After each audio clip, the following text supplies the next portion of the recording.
അസ്സലാമു അലൈക്കും വറഹ്മത്തുള്ളാഹി. പ്രിയപ്പെട്ട കെ.സി. മുഹമ്മദ് ബക്കർ ഉസ്താദുമായി നമ്മൾ സമർപ്പണത്തിൽ ഒത്തുചേർന്നിരിക്കുന്നു. നിങ്ങൾ ഉന്നയിച്ച ചോദ്യങ്ങളിലേക്ക് കിടക്കുകയാണ്. നിസ്കാരവുമായി ബന്ധപ്പെട്ടതാണ് ചോദ്യം. നമുക്കറിയാം, നിസ്കാരം പള്ളിയിൽ ജമാഅത്ത് ആരംഭിച്ചു. ഒരാൾ പിന്തി വരുന്ന ഒരാൾ, അയാൾ മസ്ബൂക്ക്. അയാൾ വരുമ്പം നിസ്കാരം ഏതുവരെയായി, പ്രത്യേകിച്ച് ളുഹർ നിസ്കാരം അസ്ർ നിസ്കാരം പോലെയാണെങ്കിൽ പതുക്കെ ഓതുന്നത് കൊണ്ട് തന്നെ ഏതുവരെ ആയി എന്നറിയില്ല. വന്ന ആൾ ഉടനെ തന്നെ കൈകെട്ടി, നമ്മൾ നേരത്തെ പറഞ്ഞിട്ടുണ്ട്, സമയം വൈകിട്ടുണ്ടെങ്കിൽ പെട്ടെന്ന് തന്നെ കൈകെട്ടുക, വജ്ജഹത്ത് ഓതാതെ അഴുതു ഓതാതെ ബിസ്മിയിലേക്ക് പ്രവേശിക്കണം എന്നെല്ലാം പറഞ്ഞിട്ടുണ്ട്. അപ്പോൾ ഈ വന്ന ആൾ ഇതൊന്നുമില്ലാതെ വന്ന് ബിസ്മി തുടങ്ങി.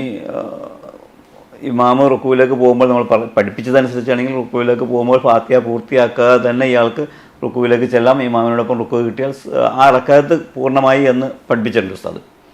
ഒരാൾ തീരുമാനിക്കുന്നു, വന്ന് കൈകെട്ടി ഫാത്തിഹ ഓതി, അപ്പോഴേക്കും ഫാത്തിഹ പകുതിയായപ്പോഴേക്കും ഇമാം റുക്കൂവിലേക്ക് പോയി. ഇദ്ദേഹം ആ ഫാത്തിഹ പൂർത്തിയാക്കി റുക്കൂവിലേക്ക് ചെല്ലുന്നു. അപ്പോഴേക്കും റുക്കൂ എല്ലാം കഴിഞ്ഞ് എഴുന്നേറ്റ് വന്നിട്ടുണ്ട്. ഇങ്ങനെയാണെങ്കിൽ ഇദ്ദേഹത്തിൻ്റെ ഈ റക്അത്ത് പൂർണ്ണമായും കിട്ടുമോ? കൂടുതൽ വിശദീകരണം മനസ്സിലാക്കേണ്ട ഒരു ചോദ്യമാണ് അത്. ഇമാമിനോട് കൂടെ തന്നെ തുടക്കത്തിൽ ചേർന്ന് ഫാത്തിഹ പൂർണ്ണമായി ഓതാൻ സമയം ലഭിച്ച വ്യക്തിക്ക് മുവാഫിഖ് എന്നാണ് അറബിയിൽ പറയുക. അദ്ദേഹം ഫാത്തിഹ സൂറത്ത് ഓതാൻ ഇഷ്ടം പോലെ സമയം ലഭിച്ച വ്യക്തിയാണ്. അദ്ദേഹത്തെ സംബന്ധിച്ചിടത്തോളം ഇമാമിനോടൊപ്പം ആ റുക്കുവിൽ തന്നെ അടങ്ങി താമസിക്കാൻ അവസരം ലഭിക്കണമെന്നില്ല. 3 ഫർള് പിന്നിടുന്നതിന് മുമ്പായി ഇമാമിനോടൊപ്പം ചേർന്ന് പോയാൽ മതി. നേരെ മറിച്ച് സൂറത്തുൽ ഫാത്തിഹ പൂർണ്ണമായി ഓതാൻ സമയം ലഭിക്കാത്ത വ്യക്തി, അദ്ദേഹത്തിനാണ് മസ്ബൂക്ക് എന്ന് പറയുന്നത്. വജ്ജഹത്ത് ഓതിയതിൻ്റെ ശേഷം അല്ല, സുന്നത്തവുമായൊന്നും ബന്ധപ്പെടാതെ നേരിട്ട് തക്ബീറത്തുൽ ഇഹ്റാം ചൊല്ലി ഇമാമിനോടൊപ്പം തുടർന്ന ഇദ്ദേഹം തുടർന്ന് ഉടനെ തന്നെ സുന്നത്തുകളെ കൊണ്ട് ബന്ധപ്പെടാതെ നേരെ ഫാത്തിഹയിലേക്ക് പ്രവേശിച്ചു. എന്നാൽ തന്നെ ഇമാമ് റുക്കുവിലേക്ക് പോകുന്നതിന് മുമ്പ് പൂർണ്ണമായി സൂറത്തുൽ ഫാത്തിഹ ഓതാൻ സമയം ലഭിക്കാത്ത വ്യക്തിക്കാണ് മസ്ബൂക്ക് എന്ന് പറയുന്നത്. അദ്ദേഹം ആ ഫാത്തിഹ സൂറത്ത് പൂർണ്ണമാക്കാൻ പാടില്ല. മറിച്ച് ഇമാമിനോടൊപ്പം നേരെ റുക്കുവിൽ പോയി ഇമാമ് അവിടെ നിന്ന് ഉയരുന്നതിന് മുമ്പായി ഇദ്ദേഹം ഇമാമിനോടൊപ്പം ചേർന്നാൽ ആ റക്അത്ത് ലഭിക്കും, അല്ലാതിരുന്നാൽ റക്അത്ത് ലഭിക്കില്ല എന്ന മസ്അല. നിങ്ങൾ ചോദിച്ച ചോദ്യത്തിൽ അദ്ദേഹം സുന്നത്തായ കാര്യങ്ങളെ കൊണ്ട് ബന്ധപ്പെട്ട് നീങ്ങുകയുണ്ടായി. അദ്ദേഹം സമയം ലഭിക്കുമെന്ന പ്രതീക്ഷയിലോ അല്ലെങ്കിൽ ഒരു അന്തമില്ലാതെ ബോധമില്ലാതെ നേരെ വജ്ജഹത്തു ആണല്ലോ പിന്നെ ഔദു ആണല്ലോ എന്ന നിലയിൽ അതുമായി ബന്ധപ്പെട്ട് നീങ്ങി. പിന്നെ ഫാത്തിഹയിലേക്ക് പ്രവേശിച്ചെങ്കിലും അത് പൂർത്തീകരിക്കാൻ സമയം ലഭിച്ചില്ല. മൊത്തത്തിൽ അദ്ദേഹം സൂറത്തുൽ ഫാത്തിഹ ഓതി തീർക്കാൻ സമയം ലഭിക്കാത്തവനാണ്. എന്നാൽ തന്നെ എത്രയാണോ സുന്നത്ത് കൊണ്ട് അദ്ദേഹം ബന്ധപ്പെട്ടത് അതേ അളവിൽ സൂറത്തുൽ ഫാത്തിഹയിൽ നിന്ന് അദ്ദേഹം ഓതി തീർക്കണം എന്നാദ്യമോ. വജ്ജഹത്തു വജീലില്ലദീ ഫത്തറസ്സമാവാതി വൽ അർള് എന്ന് പറയുന്ന ദുആഉൽ ഇഫ്തിതാഹ്, പ്രാരംഭ പ്രാർത്ഥന, അതിൽ ആകെ എത്ര അക്ഷരങ്ങളുണ്ടോ അതേ അക്ഷരങ്ങളുടെ അളവ് പ്രകാരം ഈ സൂറത്തുൽ ഫാത്തിഹയിൽ നിന്ന് അദ്ദേഹം ഓതിത്തീരണം. എന്നിട്ട് ഇമാമുമായി അദ്ദേഹം ചേരണം റുക്കുവിൽ തന്നെ. ഇതാണ് പ്രബലാഭിപ്രായം. റുക്കുവിൽ തന്നെ ചേരണം. ഇനി അവിടെ ഒരു അഭിപ്രായമുണ്ട്. അദ്ദേഹം എത്രയാണോ ശകലായത് സുന്നത്തുമായി, അദ്ദേഹം സുന്നത്തുമായി എത്രയാണോ ബന്ധപ്പെട്ടത് അതിൻ്റെ അളവനുസരിച്ച് സൂറത്തുൽ ഫാത്തിഹയിൽ നിന്ന് അദ്ദേഹം ഓതൽ നിർബന്ധമാണ്. അത് ഓതി തീർക്കാതെ റുക്കുവിലേക്ക് പോകാൻ പാടില്ല. അങ്ങനെ ഓതി തീർക്കുമ്പോഴേക്ക്, അഥവാ എത്രയാണോ സുന്നത്തിൽ അദ്ദേഹം ശകലായത് അതിനനുസരിച്ച് ഫാത്തിഹയിൽ നിന്ന് അദ്ദേഹം ഓതി തീർന്ന് റുക്കുവിലേക്ക് പോകുമ്പോഴേക്ക് ഇമാം റുക്കുവിൽ നിന്ന് ഉയരുമെങ്കിൽ തന്നെ അദ്ദേഹം ഇത് പൂർത്തിയാക്കാതെ പോകാൻ പാടില്ല. അങ്ങനെ അദ്ദേഹം ഇമാമിലേക്ക് എത്തുമ്പോഴേക്ക്, റുക്കുവിലേക്ക് എത്തുമ്പോഴേക്ക് ഇമാം റുക്കുവിൽ നിന്ന് ഉയർന്നിട്ടുണ്ടെങ്കിൽ തന്നെ ആ റക്അത്ത് ലഭിക്കും. 3 ഫർളിൽ നിന്ന് പിന്താതിരിഞ്ഞാൽ മതി എന്ന ഒരഭിപ്രായവും ഉണ്ട്. കാരണം ഇദ്ദേഹം സുന്നത്ത് കൊണ്ട് ശകലായിരുന്നല്ലോ. ആ ശകലായത് വീണ്ടെടുക്കാൻ വേണ്ടിയാണ് അദ്ദേഹം പിന്നെ ഫാത്തിഹ ഓതി കാത്തിരിക്കുന്നത്. അതായത് ഇമാമിനോടൊപ്പം റുക്കുവിൽ ചേരൽ ഉണ്ടായിട്ടില്ല. എന്നാൽ തന്നെ അദ്ദേഹത്തിന് 3 ഫർള് പിന്തുന്നതിന് മുമ്പായി, 3 ഫർള് ഇമാമ് തീർക്കുന്നതിന് മുമ്പായി നേരെ റുക്കുവിലോട് ചേർന്നാൽ അദ്ദേഹത്തിന് ആ റക്അത്ത് കിട്ടും എന്നൊരഭിപ്രായമുണ്ട്. പക്ഷേ അവിടെയും പ്രബല അഭിപ്രായം, ഇദ്ദേഹത്തിൻ്റെ ഈ സുന്നത്തുമായി ബന്ധപ്പെട്ടതിൻ്റെ അളവനുസരിച്ച് സൂറത്തുൽ ഫാത്തിഹയിൽ നിന്ന് ഓതി തീരുകയും റുക്കുയിൽ അടങ്ങി താമസം ലഭിക്കുകയും ചെയ്താലേ റക്അത്ത് ലഭിക്കൂ എന്ന. അങ്ങനെ റുക്കുയിൽ അടങ്ങി താമസിക്കാൻ ഇമാമിനോടൊപ്പം ലഭിച്ചില്ലെങ്കിൽ ആ റക്കാത്ത് ലഭിക്കില്ല. ഇമാം സലാം വീട്ടിയതിൻ്റെ ശേഷം പിന്നെ റക്കാത്ത് വീണ്ടെടുക്കേണ്ടതായി വരും എന്ന അഭിപ്രായമുണ്ട്. അതായത് നിസ്കാരത്തിന് കോട്ടം സംഭവിക്കില്ല. നിസ്കാരത്തിന് യാതൊരു കോട്ടവും സംഭവിക്കില്ല. നിസ്കാരത്തിന് കോട്ടം സംഭവിക്കുന്നത് ഈ സുന്നത്തിന് വേണ്ടി എത്രയാണോ അദ്ദേഹം സമയം ചെലവാക്കിയത് അതിൻ്റെ അളവനുസരിച്ച് സൂറത്തുൽ ഫാത്തിഹയിൽ നിന്ന് ഓതാതെ ഇമാമിലേക്ക് പോയാൽ നിസ്കാരം തന്നെ ബാത്തിലാകുന്നതാണ്. ഇവിടെ ഇപ്പോൾ ഉസ്താദ് പറഞ്ഞു ജഹത്തു അഴുതും ഒക്കെ ഓതിയത് കൊണ്ടാണ്. ഇനി ഇങ്ങനെ ഇല്ലാതെ നേരെ വന്ന് ബിസ്മില്ലാഹി റഹ്മാൻ റഹീം അൽഹംദുലില്ലാഹി റബ്ബിൽ ആലമീൻ എന്ന് പറഞ്ഞ് ഫാത്തിഹ തന്നെയാണ് തുടങ്ങുന്നത്. പക്ഷേ ഇമാം റുക്കൂവിലേക്ക് പോയി എഴുന്നേറ്റാലും ഒരു ഫാത്തിഹ എങ്ങനെ ഇടയ്ക്ക് വെച്ച് മുറിച്ച് നിസ്കാരത്തിൽ പോകണം എന്നുള്ള ചിന്തയിൽ ഇയാൾ ആ ഫാത്തിഹ പൂർത്തിയാക്കി വന്നപ്പോഴേക്കും ഇമാം റുക്കൂവിൽ നിന്ന് കയറുന്നു. അങ്ങനെയാണെങ്കിൽ അദ്ദേഹത്തിന് ഒരു കാരണവശാലും ആ റക്കാത്ത് ലഭിക്കുകയേ ഇല്ല. പക്ഷേ സലാം വീട്ടിയതിന് ശേഷം എഴുന്നേറ്റ് രണ്ടാമത് വേറൊരു റക്കാത്ത് നിസ്കരിക്കേണ്ടതുണ്ട്. അങ്ങനെയാണെങ്കിൽ നിസ്കാരത്തിന്റെ യാതൊരു കുഴപ്പവുമില്ല, നിസ്കാരത്തിന് കുഴപ്പമില്ല. പക്ഷേ ആ റക്കാത്ത് ലഭിക്കുകയില്ല എന്നതിനാൽ ഇമാം സലാം വീട്ടിയതിൻ്റെ ശേഷം പിന്നീട് ബാക്കിയുള്ളത് അദ്ദേഹം വീണ്ടെടുക്കുക തന്നെ വേണം. ഇനി പിന്തി വന്ന ആൾ ഫാത്തിഹ ഓതി, ഇമാമിനോടൊപ്പം തന്നെ ഫാത്തിഹ ഓതി, ശേഷം ഇയാൾ ഒരു സൂറത്ത് ആരംഭിച്ചപ്പോഴേക്കും ഇമാം റുക്കുവിലേക്ക് പോയി. അങ്ങനെയാണെങ്കിൽ ഇദ്ദേഹം ആ സൂറത്ത് പൂർത്തിയാക്കി പോകുന്നതിന് വിരോധമില്ലല്ലോ. ഇല്ല. പക്ഷേ സൂറത്ത് പൂർത്തിയാക്കാതെ എവിടെയാണോ എത്തിയത് അവിടെ മുതൽ നിർത്തി നേരെ ഇമാമിനോടൊപ്പം ചേരലാണ് ഏറ്റവും നല്ലത്. കാരണം ഇമാം എന്ന് പറഞ്ഞാൽ തുടരപ്പെടേണ്ട ആളാണ്. ഇദ്ദേഹം ഇവിടെ ചെയ്യുന്നത് സൂറത്തുൽ ഫാത്തിഹ എന്ന നിർബന്ധമുള്ള കാര്യം നിർവഹിക്കുകയല്ല, മറിച്ച് അതിൻ്റെ ശേഷമുള്ളൊരു സുന്നത്തായ കാര്യത്തിന് വേണ്ടി പിന്തുകയാണ്. അതുകൊണ്ട് തന്നെ അദ്ദേഹം തുടങ്ങിയ സൂറത്തുകൾ പൂർത്തീകരിക്കാൻ കാത്തിരിക്കാതെ ഇമാം റുക്കുവിലേക്ക് പോയാൽ പിന്നെ റുക്കുവിൽ തന്നെ പോയി ചേരുക എന്നതാണ് ഏറ്റവും നല്ലത്. ഒരുപക്ഷെ ഇദ്ദേഹം തുടങ്ങിയ സൂറത്ത് പൂർത്തീകരിക്കട്ടെ എന്ന് നമുക്ക് പൂർത്തീകരിച്ച് ഇമാമിലേക്ക് പോയപ്പോഴേക്ക് ഇമാം റുക്കുവിൽ നിന്ന് ഉയർന്നാലും റക്കാത്ത് ലഭിക്കുന്നതാണ്. 3 ഫർദിൽ നിന്ന് പിന്താതിരുന്നാൽ മതി. ഇതിപ്പോൾ പിന്തി വന്ന ആൾക്കല്ല, അപ്പോൾ ഇമാമിനോടൊപ്പം തന്നെ തുടക്കത്തിൽ തന്നെ ചേർന്ന ഒരാളാണ്. അയാൾ ഫാത്തിഹ കഴിഞ്ഞു, സൂറത്ത് ഇച്ചിരി വലിയ സൂറത്ത് ഓതുന്നു, ഇമാം റുക്കുവിൽ പോകുന്നു, എഴുന്നേൽക്കുന്നു. അപ്പോഴേക്കും അങ്ങനെയാണെങ്കിലും ഈ മാമൂമ് സൂറത്ത് ഇടയ്ക്ക് വെച്ച് മുറിച്ച് പോകലാണോ നല്ലത്? ഏറ്റവും നല്ലത് അതാണ്. പൂർത്തിയാക്കേണ്ടതില്ല. ഇത് ഫർദ് നിസ്കാരം ഖളായുള്ള ഇതുമായി ബന്ധപ്പെട്ടൊരു ഉസ്താദിൻ്റെ പ്രസംഗം കേട്ടപ്പോൾ ഫർദ് ഖളായുള്ള ആളുകൾ ഹജ്ജിന് പോകാൻ പാടില്ല എന്നൊരു വിധി കണ്ടു. ആകെ പ്രശ്നമായി. കാരണം ഇപ്പോൾ എത്രയോ ആളുകൾ ഹജ്ജിന് പോകുന്നു. അപ്പോൾ ഈ എഴുതിയിരിക്കുന്ന സഹോദരിയും ഹജ്ജിന് പോകാൻ തീരുമാനിച്ചിട്ടുണ്ട്.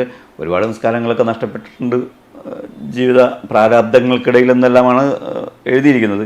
അപ്പോൾ ഹജ്ജിന് പോകണമെന്ന് ആഗ്രഹമുണ്ട്. ഇങ്ങനെയാണെങ്കിൽ ഹജ്ജ് ചെയ്യാൻ പാടില്ല എന്ന് പറയുമ്പോൾ എന്താണ് വിധി? കേസ് ഉസ്താദ് പറഞ്ഞു തരണമെന്ന് പറഞ്ഞിട്ടാണ് ചോദ്യം. അതൊരു പക്ഷേ ആ ഉസ്താദ് പറഞ്ഞത് സുന്നത്തായ ഹജ്ജിനെ കുറിച്ചാകാനാണ് സാധ്യത. ഫർളായ ഹജ്ജാണ് എങ്കിൽ നിസ്കാരം ഖളാ ഉള്ള വ്യക്തിക്കും ആ ഹജ്ജ് നിർവഹിക്കൽ നിർബന്ധമാണ്. അതിൽ നിന്ന് വിട്ടൊഴിയാൻ യാതൊരു അവകാശവുമില്ല. സുന്നത്തായ ഹജ്ജ് എന്ന് പറയുമ്പോൾ സുന്നത്തായ ഹജ്ജ് എന്ന് പറഞ്ഞാൽ ആദ്യം ഇദ്ദേഹം ഹജ്ജ് ഉംറക്ക് നിർവഹിച്ചിട്ടുണ്ട്. ഇനി രണ്ടാമതും മൂന്നാമതും ഒക്കെ അദ്ദേഹം ഹജ്ജിനും ഉംറക്കും പോയിക്കൊണ്ടേയിരിക്കുകയാണ്. ഒരുപാട് ഫർദ് നിസ്കാരം ഇവിടെ ഖളാ വീട്ടൽ നിർബന്ധമുള്ളൊരു വ്യക്തി അത് ഫർദ് ഒഴിവാക്കിയിട്ടാണ് സുന്നത്തിൻ്റെ പിന്നാലെ വീണ്ടും വീണ്ടും പിന്നാലെ പോകുന്നത് എങ്കിൽ അത് ഇസ്ലാം അനുവദിക്കുന്നില്ല. ഇതാണ് ആ പറഞ്ഞതിൻ്റെ നിയമം. നേരെ മറിച്ച് അദ്ദേഹം ഫർളായ നിസ്കാരമുണ്ട്, ഫർളായ ഹജ്ജ് അദ്ദേഹം ചെയ്തിട്ടേ ഇല്ല, ആദ്യമായി ഹജ്ജിന് പോവുകയാണ്. എന്നാൽ ഈ നിസ്കാരം പൂർണ്ണമായി ഖളാ വീട്ടി തീർത്തതിൻ്റെ ശേഷം മാത്രമേ ഹജ്ജിന് പോകാൻ പാടുള്ളൂ എന്ന് ഇസ്ലാമിൽ നിയമം ഇല്ല. ഹജ്ജ് അതിൻ്റെ ആ നിർബന്ധം അദ്ദേഹം നിർവഹിക്കണം. നിസ്കാരം അത് ഖളാ വീട്ടി ആ നിർബന്ധവും അദ്ദേഹം പൂർത്തീകരിക്കണം. അതായത് കയ്യിൽ കാശുണ്ട്, ഇഷ്ടം പോലെ സമയമുള്ളവർ ഇങ്ങനെ അടിക്കടി ഹജ്ജിന് പോകുന്നവരെ സംബന്ധിച്ചായിരിക്കാം ആ ഉസ്താദ് പറഞ്ഞത്. അതെ. ഇപ്പോൾ അതോടൊപ്പം തന്നെ ആ ഉസ്താദിൻ്റെ പ്രസംഗത്തിൽ കേട്ടൊരു കാര്യമാണ് ഫർദ് നിസ്കാരം ഖളാ ഉള്ളവർ സുന്നത്ത് നിസ്കരിക്കരുതെന്നും കൂടി പറഞ്ഞു. അത് ശരിയാണോ? ഉസ്താദ് ഒരിക്കൽ ക്ലാസ്സിൽ അങ്ങനെ പറഞ്ഞതായിട്ടാണ് മനസ്സിലാക്കുന്നത്. അതെ. ഫർദ് നിസ്കാരം ഖളാ ഉള്ള വ്യക്തികളെ സംബന്ധിച്ചിടത്തോളം സുന്നത്ത് എന്നത് ഐച്ഛികമാണ്. അത് ഒഴിവാക്കിയാലും അള്ളാഹുവിന് ശിക്ഷ ലഭിക്കുകയില്ല. ഒരു ബുദ്ധിയുള്ള മനുഷ്യനെ സംബന്ധിച്ചിടത്തോളം പിന്നെ അവിടെ സുന്നത്ത് നിർവഹിക്കുക ഇല്ലല്ലോ. അതോടൊപ്പം ശറഈന്റെ നിയമം അങ്ങനെ വന്നിട്ടുമുണ്ട്. ഫർദ് നിസ്കാരമുള്ള ആൾ സുന്നത്ത് നിസ്കരിക്കാൻ പാടില്ല, ഹറാമാണ് എന്ന. ആ സമയം കൂടി അദ്ദേഹം ഫർദ് ഖളാ വീട്ടിക്കൊണ്ടേയിരിക്കണം. പക്ഷെ കർമ്മശാസ്ത്ര പണ്ഡിതന്മാർ തൻ്റെ ഫിഖ് ഗ്രന്ഥങ്ങളിൽ പറയുന്നത് വർഷത്തിൽ ആവർത്തിച്ചു വരുന്ന നിസ്കാരമാണ് എങ്കിൽ അത് അനുവദനീയമാണ്. അതായത് പെരുന്നാൾ നിസ്കാരം പോലുള്ള തറാവീഹ് പോലുള്ള വിഷയങ്ങൾ അത് വർഷത്തിൽ ഒരിക്കലേ വരുന്നുള്ളൂ. അത് അനുവദനീയമാണ് എന്ന് പറയുന്നുണ്ട്.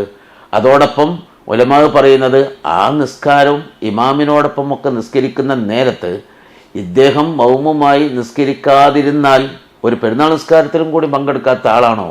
ഈ റമദാനിൽ ഇത്ര തറാവി ഇവിടെ ഉണ്ടായിട്ട് ഒരു തറാവിയിലും കൂടി പങ്കെടുക്കാത്ത വ്യക്തിയാണോ എന്നൊക്കെ ഒരു പക്ഷേ ഇദ്ദേഹത്തിനെ കുറിച്ച് മോശമായി ചിത്രീകരിക്കപ്പെടുകയോ, അല്ലെങ്കിൽ ആ സുന്നത്ത് നിസ്കാരം ഏതായാലും അദ്ദേഹം നിർവഹിക്കുന്നില്ലാത്ത പോലെ ഈ ഫർദും അദ്ദേഹം ഖളാ വീട്ടുകയില്ല എന്നൊരവസ്ഥയാണ് എങ്കിൽ ആ തറാവീനോടൊപ്പം ചേർന്ന് ഇദ്ദേഹവും മൗമുമായി നിസ്കരിക്കുക. എന്നിട്ട് നിയ്യത്ത് ഇദ്ദേഹത്തിൻ്റെ ഫർദ് ഖളാ വീട്ടലാക്കി മാറ്റിയാൽ മതി. ഒരുപാട് സുബഹി നിസ്കാരം ഖളാ ഉള്ള ഒരു വ്യക്തിയാണ് എങ്കിൽ മറ്റുള്ള ആളുകളൊക്കെ തറാവി നിസ്കരിക്കുകയാണ്. തറാവീഹും ഈ 2 റക്അത്തായിട്ടാണ് നിസ്കരിക്കുന്നത്. അദ്ദേഹം നേരെ ഞാൻ സുബഹി ഖളാ വീട്ടുന്നു എന്ന നിയ്യത്തോടു കൂടെ നിസ്കാരത്തിൽ പങ്കെടുക്കുക. സുന്നത്ത് നിസ്കരിക്കുന്ന ഇമാമിനോട് ഫർദ് നിസ്കരിക്കുന്ന മൗമൂമ് തുടരൽ അനുവദനീയമാണ് എന്ന.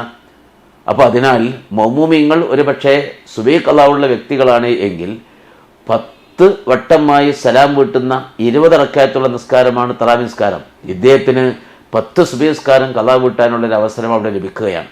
അതുകൊണ്ട് സുന്നത്ത് നിസ്കരിക്കാൻ പാടില്ല എന്ന് ഉസ്താദ് പറഞ്ഞിട്ടുണ്ട്. അതുകൊണ്ട് സുന്നത്ത് ഏതായാലും വേണ്ട എന്ന് നമുക്ക് തറാവി നിസ്കരിക്കുന്നില്ല. അതിൻ്റെ പുറമെ ഇത് ഖളാ വീട്ടാൻ അദ്ദേഹം തയ്യാറുമല്ല. ഈ അവസ്ഥയിലേക്ക് സാധാരണക്കാരെത്തരുത്. ഖളാ വീട്ടാൻ ആ സമയം കൂടി ഉപയോഗപ്പെടുത്തണം എന്നാണ് സുറൈൻ്റെ നിയമം. ഏതായാലും റമദാൻ സമാഗതമാവുകയാണ്. അപ്പോൾ ഒരാളെ ചിന്തിക്കുകയാണ്, ശരിയാണല്ലോ, ഒരുപാട് നിസ്കാരങ്ങൾ നഷ്ടപ്പെട്ടിട്ടുണ്ട്. എന്നാൽ പിന്നെ ഇത്തവണത്തെ തറാവിഹിൽ എന്തായാലും സുബഹിയൊക്കെ ഖളാ വീട്ടാമെന്ന് തീരുമാനിക്കുന്നു. അപ്പോഴൊരു പ്രശ്നം, സുബഹിയിൽ കുനൂത്തില്ലേ? ഒരു പക്ഷേ ആ സുബഹിയുള്ള കുനൂത്ത് സുന്നത്തായതുകൊണ്ട് സുബഹിൻ്റെ കുനൂത്ത് സുന്നത്ത് വേണ്ട എന്ന് അദ്ദേഹം തീരുമാനിക്കുകയോ, അല്ലെങ്കിൽ കുറഞ്ഞ നേരം ഈ പറയപ്പെട്ട അല്ലാഹു മുഹ്ദിനി ഫീമൻ അദൈത് എന്ന് പറയുന്ന പൂർണ്ണമായ രൂപത്തിലില്ലാതെ ഒരു ചെറിയ ദുആ, റബ്ബനാ ആതിനാ ഫിദ്ദുനിയ ഹസന എന്നുള്ള ഒരു ദുആ മാത്രം നടത്തി സ്വല്ലല്ലാഹു അലാ സയ്യിദിനാ മുഹമ്മദിൻ വ ആലിഹി വസഹ്ബിഹി വസല്ലം എന്ന് ചെറിയ രൂപത്തിൽ മാത്രം ആ കുനൂത്ത് നിർവഹിച്ച് നേരെ ഇമാമിനോടൊപ്പം ആ സുജൂദിലേക്ക് എത്താൻ വേണ്ടി ശ്രമിക്കുക. അവിടെയും ഇവിടെ പ്രശ്നം, ഇവിടെ നാട്ടുകാരെന്ത് വിചാരിക്കുന്നത് എഴുതിയിട്ടാണ് ഇദ്ദേഹം ഈ തറാവിയിലേക്ക് എത്തുന്നത്. ഇവിടെ ഇദ്ദേഹം മറ്റുള്ളവരൊക്കെ റുക്കുവിൽ നിന്ന് ഉയർന്നു പോകുമ്പോൾ വേദന റബ്ബനാത്തിന പറഞ്ഞാൽ അതെ, അദ്ദേഹം ഉയർത്താതെ പറയാൻ പറ്റുമോ? കൈ ഉയർത്താതെ പറയാൻ അനുവദനീയാണ്. കുനൂത്ത് എന്നതൊരു സുന്നത്ത്, അപ്പോൾ കൈ ഉയർത്തുക എന്നത് വേറെ സുന്നത്ത്. ആ കൈ ഇന്നാലിൻ്റെ രൂപത്തിൽ പിടിക്കുക എന്നത് വേറെ സുന്നത്ത്. അപ്പോൾ ചുരുക്കി പറഞ്ഞാൽ കൈ ഉയർത്താതെ അദ്ദേഹത്തിന് ചൊല്ലാവുന്നതാണ്. പക്ഷേ ഇമാമിൻ്റെ ആ സുജൂദിലേക്ക് അദ്ദേഹം എത്തിയിരിക്കണം. അപ്പോഴും ഈ തറാവി നിസ്കാരം നമുക്കറിയാം, കാര്യം എല്ലാ നിസ്കാരങ്ങളുടെയും സലാം വീട്ടുന്നതിൻ്റെ ഒടുവിലത്തെ അത്തഹിയ്യാത്ത് പൂർണ്ണമായ ഓതി സലാം വീട്ടിലാണ് സുന്നത്ത് എന്നല്ല നമ്മൾ പഠിപ്പിച്ചിട്ടുണ്ടെങ്കിൽ പോലും തറാവീഹിൻ്റെ കാര്യത്തിലേക്കുമ്പോഴേക്കും അല്ലാഹുമ്മ സ്വല്ലി അലാ സയ്യിദിനാ മുഹമ്മദിൻ കഴിഞ്ഞിട്ട് അസ്സലാമു അലൈക്കും വറഹ്മത്തുള്ളാഹി. ഇദ്ദേഹവും അങ്ങനെ തന്നെ നിർവഹിച്ചാൽ മതിയാവും. ഇദ്ദേഹത്തിനെ സംബന്ധിച്ചിടത്തോളം അത്തഹിയ്യാത്തും സ്വലാത്തും അത് തന്നെയാണ് ഇദ്ദേഹത്തിന് നിർബന്ധമുള്ളത്. ആ സ്വലാത്ത് സാധാരണഗതിയിൽ തറാവി നിസ്കാരത്തിൽ ഇമാമത്ത് നിൽക്കുമ്പോൾ വെറും ചെറിയ സ്വലാത്ത് മാത്രം ഓതി വേഗം സലാം വിട്ടലാണ് പതിവ്. അതിൻ്റെ പുറമെ ഇബ്രാഹിമി സ്വലാത്ത് ചൊല്ലലാണ് സാധാരണഗതിയിൽ ഞാൻ പറഞ്ഞ നിസ്കാരത്തിലൊക്കെ നമ്മൾ ചെയ്യാറ്. ഇദ്ദേഹം ഇബ്രാഹിമി സ്വലാത്ത് ചൊല്ലി അതിനുശേഷം അല്ലാഹു ഫിർലി മാ ഖദ്ദംതു മാ അഖർതു തുടങ്ങിയ ദുആയും ഒക്കെ പൂർത്തീകരിച്ച് സലാം വിട്ടുന്നത് ഇനി അതൊരു കുഴപ്പമില്ല. ഇനി അതൊന്നും ചൊല്ലാതെ ഇമാമ് ചൊല്ലുന്നത് പോലെ അത്തഹിയ്യാത്തും സ്വലാത്തും മാത്രം ചൊല്ലി അദ്ദേഹം സലാം വീട്ടിയാലും നിസ്കാരം സഹിയാകും. ഇബ്രാഹിമി സ്വലാത്ത് ചൊല്ലുക എന്ന സുന്നത്തും അതിൻ്റെ ശേഷമുള്ള ദുആ നടത്തുക എന്ന സുന്നത്തും അദ്ദേഹത്തിന് നഷ്ടപ്പെടും എന്നേ ഉള്ളൂ. ഇവിടെ ഇപ്പോൾ ഈ ആദ്യത്തെ അത്തഹിയ്യാത്ത് മാത്രം ചൊല്ലി സലാം വീട്ടാമെന്ന് പറയുമ്പോൾ ചിലർ പറയുന്ന അല്ലാഹുമ്മ സ്വല്ലി അലാ സയ്യിദിനാ മുഹമ്മദിൻ എന്ന് പറഞ്ഞിട്ട് സലാം വീട്ടാം. ചിലർ പറയുന്നു അല്ലാഹുമ്മ സ്വല്ലി അലാ സയ്യിദിനാ മുഹമ്മദിൻ വ അലാ ആലി സയ്യിദിനാ മുഹമ്മദ് കമാ സല്ലൈത തുടങ്ങാതെ സലാം വീട്ടുക. എവിടെയാണ് കറക്റ്റ്? വ അലാ ആലി സയ്യിദിനാ മുഹമ്മദിൻ നിർബന്ധമായും പറയണം. കാരണം അവസാനത്തെ അത്തഹിയ്യാത്തിൽ നബിതങ്ങളുടെ പേരിലുള്ള സ്വലാത്തിൻ്റെ പുറമെ നബിതങ്ങളുടെ ആലിൻ്റെ പേരിലും കുടുംബത്തിൻ്റെ മേലിലും സ്വലാത്ത് ചൊല്ലണം എന്നാണ് നിയമമുള്ളത്. അതിനാൽ അതും കൂടി അടക്കം ചൊല്ലലാണ് അവിടെ നിർബന്ധം. ഈ അവസാനത്തെ അത്തഹിയ്യാത്ത് എന്നുള്ളത് കൊണ്ട് ഉദ്ദേശിക്കുന്നത് ആ നിസ്കാരത്തിൻ്റെ ഏറ്റവും അവസാനത്തേത് എന്നാണ്.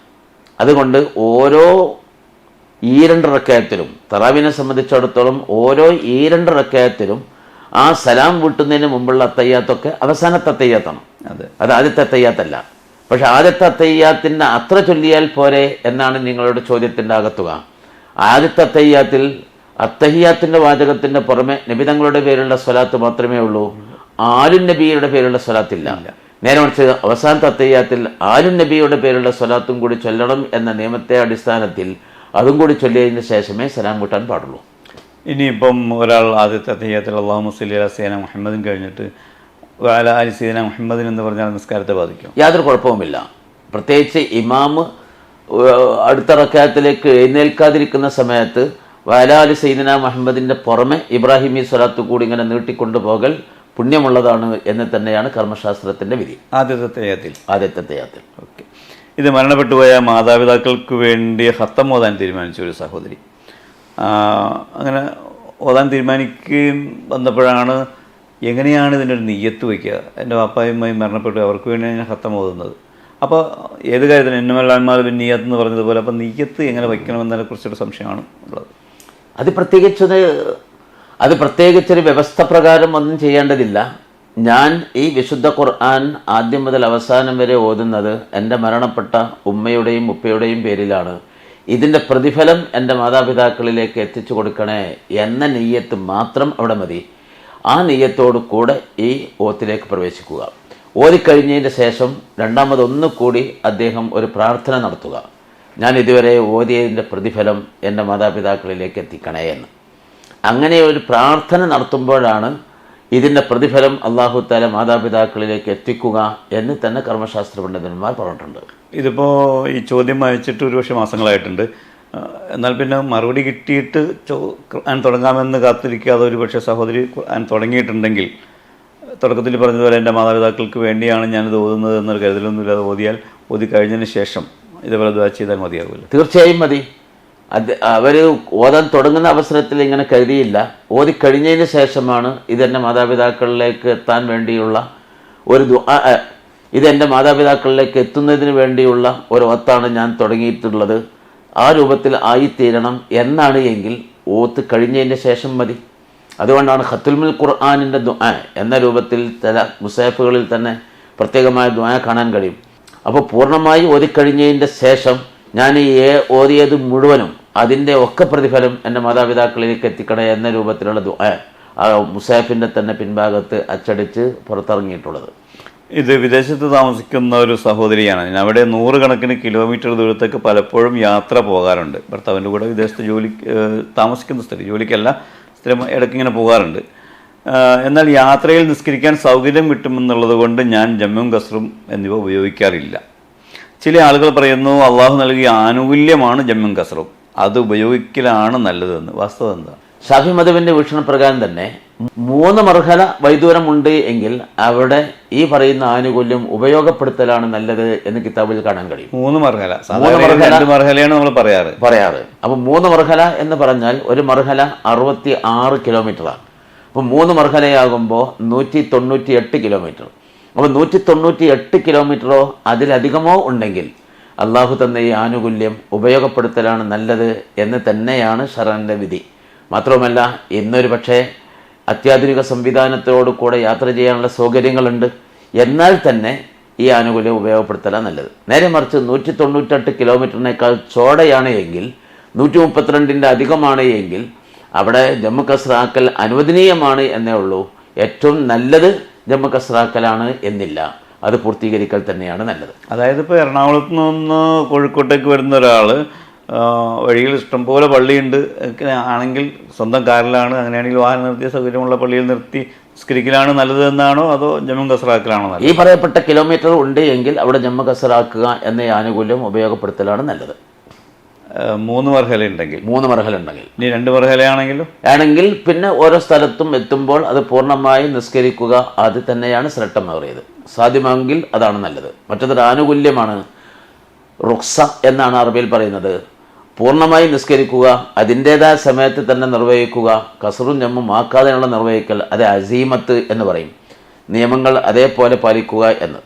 അള്ളാഹു തന്നൊരു ആനുകൂല്യം ഉപയോഗപ്പെടുത്തുക എന്നത് അനുവദിക്കപ്പെട്ടതാണ് എങ്കിലും 132 കിലോമീറ്റർ ഉണ്ടെങ്കിൽ തന്നെ പൂർണ്ണമായി നിസ്കരിക്കലാണ് ശ്രേഷ്ഠമേറിയത്. നേരെ മറിച്ച് 198 കിലോമീറ്ററോ അതിലധികമോ ഉള്ള 3 മർഹലയിൽ അധികമാണ് എങ്കിൽ അവിടെ ഈ ആനുകൂല്യം ഉപയോഗപ്പെടുത്തലാണ് നല്ലത്. അതോടൊപ്പം ഈ 132 കിലോമീറ്റർ, അതായത് 2 മർഹലയാണെങ്കിൽ തുടർന്നുള്ള ളുഹർ കഴിഞ്ഞിട്ട് അസറിൻ്റെ സമയം ഒരുപക്ഷെ നഷ്ടപ്പെടാൻ സാധ്യതയുണ്ട് എന്നുണ്ടെങ്കിൽ ഈ ആനുകൂല്യം തീർച്ചയായിട്ടും ഉപയോഗിക്കണം എന്നുള്ളതാണ്. അതെ. ഇത് തൻ്റെ മാതാപിതാക്കൾക്ക് മരണപ്പെട്ടുപോയ ഉമ്മക്ക് വേണ്ടി ഹജ്ജിന് പോകാൻ പരിചയമുള്ള ഉസ്താദിനോട് പറഞ്ഞപ്പോൾ ആ ഉസ്താദ് പറഞ്ഞു, ഞാൻ നേരത്തെ ഹജ്ജ് ചെയ്തിട്ടില്ല, എന്നെ നിർബന്ധമായ ഹജ്ജ് കഴിഞ്ഞിട്ടേ എനിക്ക് മറ്റൊരാൾക്ക് വേണ്ടി ഹജ്ജ് ചെയ്യാൻ പറ്റുള്ളൂ, അതുകൊണ്ട് ഞാൻ മറ്റാരോടെങ്കിലും പറഞ്ഞു നോക്കട്ടെ, എൻ്റെ ഹജ്ജ് ഗ്രൂപ്പ് പരിചയമുള്ളവർ പറയട്ടെ എന്ന് പറഞ്ഞു. അങ്ങനെ കുറച്ച് ദിവസം കഴിഞ്ഞ് ഉസ്താദ് വന്നിട്ട് പറഞ്ഞു, ഞങ്ങളുടെ ഹജ്ജിന് പോകുന്ന അമീർ പറഞ്ഞു, ആ അമീർ ഹജ്ജ് ചെയ്തോളാം, അത് ഫ്രീ ആയിട്ട് ചെയ്തോളാം, പക്ഷേ ഈ പൈസ എനിക്ക് തരികയാണെങ്കിൽ എനിക്ക് കൂടി ഹജ്ജ് ചെയ്യാൻ പറ്റുമെന്ന് പറഞ്ഞു. അതായത് ഈ ഉസ്താദിന് ഹജ്ജ് ചെയ്യാനും പറ്റും, ഈ പറയപ്പെട്ട സഹോദരിയുടെ ഉമ്മക്ക് വേണ്ടി ഹജ്ജ് ഗ്രൂപ്പിൻ്റെ അമീർ ഹജ്ജും ചെയ്യുമെന്ന് പറഞ്ഞു. അപ്പോൾ ഈ സഹോദരി ചോദിച്ചിരിക്കുന്നത്, ഞാൻ പൈസ കൊടുക്കുന്നത് വേറൊരു ഉസ്താദിനാണ്, അദ്ദേഹം ചെയ്യുന്നത് അദ്ദേഹത്തിൻ്റെ ഹജ്ജാണ്, അങ്ങനെയാണെങ്കിൽ എൻ്റെ ഉമ്മയുടെ ഹജ്ജ് ലഭിക്കുമോ എന്നാണ്. ആ ഹജ്ജ് ലഭിക്കും, യാതൊരു കുഴപ്പവുമില്ല. കാരണം ഈ ഉമ്മയുടെ പേരിൽ, മരണപ്പെട്ട വ്യക്തിയുടെ പേരിൽ നിർബന്ധമായും ചെയ്യാനുള്ള ഹജ്ജ് അവിടെ നിർവഹിക്കപ്പെടണം എന്നാണ് നിയമം. അത് ഹജ്ജ് ചെയ്ത ഒരാൾ തന്നെയാണ് നിർവഹിക്കേണ്ടത്, ആദ്യമായി ഹജ്ജ് ചെയ്യുന്ന വ്യക്തിയല്ല. അതിനാൽ ഹജ്ജ് ചെയ്ത വ്യക്തി തൻ്റെ ഉമ്മയുടെ പേരിൽ മരണപ്പെട്ട ഉമ്മാക്ക് വേണ്ടിയിട്ട് ഹജ്ജ് ചെയ്യുന്നുണ്ട്, ആ ഹജ്ജ് ചെയ്യണമെങ്കിൽ ഹജ്ജിന് പോകുന്ന ഒരാളുടെ കാശ് ഞാൻ നൽകേണ്ടതുണ്ട് എന്ന അവസ്ഥയാണ് എങ്കിൽ അത് യാതൊരു കുഴപ്പവുമില്ല.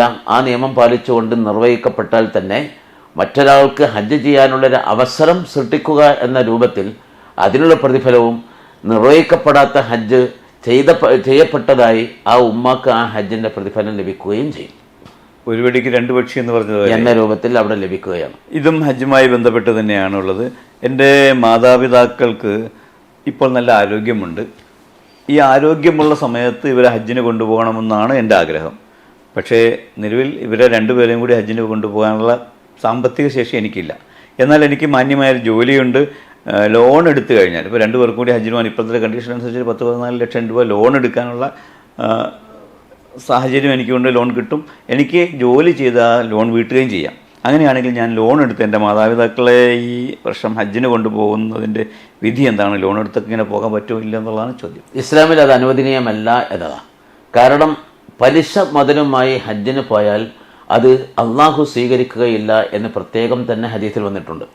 ശുദ്ധമായ കാശ്, ഹലാലായ കാശ്, അതുകൊണ്ടാണ് അവൻ ഹജ്ജിന് പോയത് എങ്കിൽ അവൻ്റെ വാഹനത്തിലേക്ക് കയറിയിരിക്കുമ്പോൾ തന്നെ നീ ശുദ്ധമായ ഹലാലായ കാശ് ഉപയോഗിച്ച് ഹജ്ജിന് വേണ്ടി വാഹനത്തിൽ കയറിയിരുന്നവനാണ്, നിന്റെ ഹജ്ജ് മക്ബൂലായിട്ടുണ്ട് എന്ന് മാലഖന്മാർ വിളിച്ചു പറയുമെന്ന്.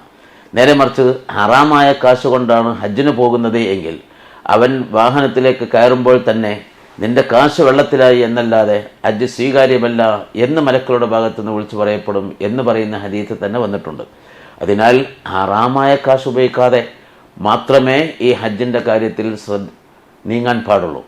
അത് ഹറാമായ പലിശയുടെ കാശ് അതിൽ വരുന്നത് പ്രത്യേകം ശ്രദ്ധിക്കേണ്ടതാണ്. അത് ഉണ്ടാകാൻ പാടില്ല. പ്രത്യേകമായി കരുതി തന്നെയാണ് ഹജ്ജിന് പോകേണ്ടത്. ഇവിടെ വേറൊരു കാര്യം കൂടി ശ്രദ്ധിക്കാവുന്ന എനിക്ക് തോന്നുന്നു. ഹജ്ജിൻ്റെ ഷർത്തുകൾ പറയുമ്പോൾ വഴിയും മുതലും ദേഹസുഖവും എന്നൊക്കെ പറഞ്ഞ് മദ്രസകളിലൊക്കെ നമ്മൾ പഠിച്ചിട്ടുണ്ട്. അപ്പോൾ ഈ മുതൽ എന്ന് പറയുന്നത് ഇവർക്കിപ്പോൾ ഹജ്ജിന് പോകാനുള്ള മുതലില്ലെങ്കിൽ പിന്നെ ഈ മാതാപിതാക്കൾക്ക് ഹജ്ജ് നിർബന്ധമല്ലല്ലോ. അല്ല, അതിൻ്റെ അടിസ്ഥാനത്തിൽ തന്നെ പ്രത്യേകിച്ചും ഹറാമായ മുതൽ ഉപയോഗപ്പെടുത്തിയിട്ട് കഷ്ടപ്പെട്ട് ഹജ്ജിനെ കൊണ്ടുപോകേണ്ട ആവശ്യമില്ല. നിർബന്ധമില്ലാത്ത കാര്യത്തിന് വേണ്ടി ഹറാമായ വഴിക്ക് പൈസ എടുത്ത് വിടുന്നതിൻ്റെ ആവശ്യമില്ല എന്ന് ഒരാവശ്യവുമില്ല. എന്നാലും ഈ മകൻ്റെ ഒരു ആഗ്രഹമാണ് തൻ്റെ മാതാപിതാക്കൾ. അൽഹംദുലില്ലാ, മാതാപിതാക്കളെ ഹജ്ജ് നിർവഹിപ്പിക്കാൻ മകൻ്റെ ഒരു താല്പര്യമാണ്. അത് ഹലാലായ കാശ് സമാഹരിച്ചിട്ടാണ് വിടേണ്ടത്. അല്ലാതിരുന്നാൽ പിന്നെ അത് വെളുക്കാൻ തേച്ചത് പാണ്ടാകുന്ന അവസ്ഥയിലേക്കാണ് എത്തിച്ചേരുക. അതിനുള്ള അവസരം ഈ ചോദ്യകർത്താവിന് അള്ളാഹു നൽകട്ടെ എന്ന് നമുക്ക് ആത്മാർത്ഥമായി ദുആ ചെയ്യാം. ആമീൻ എന്ന് പ്രാർത്ഥിക്കുന്നു. കാരണം സ്വന്തം മാതാപിതാക്കൾ, നമുക്ക് എല്ലാവർക്കുമുള്ള ആഗ്രഹങ്ങളാണ് മാതാപിതാക്കളെ ഹജ്ജിന് കൊണ്ടുപോകണം, കുടുംബത്തോടൊപ്പം ഹജ്ജിന് പോകണമെന്നല്ല. ഈ നല്ല ഉദ്ദേശം അള്ളാഹു സാധ്യമാക്കി കൊടുക്കട്ടെ. ആമീൻ എന്ന് പ്രാർത്ഥിക്കുന്നു. ഇൻഷാ അല്ലാഹ് മറ്റു വിശേഷങ്ങളുമായി വീണ്ടും അടുത്ത എപ്പിസോഡിൽ കണ്ടുമുട്ടാമെന്ന ശുഭപ്രതീക്ഷയിൽ ഇവിടെ ചോദിക്കുന്നു. അസ്സലാമു അലൈക്കും വറഹ്മത്തുള്ളാഹി.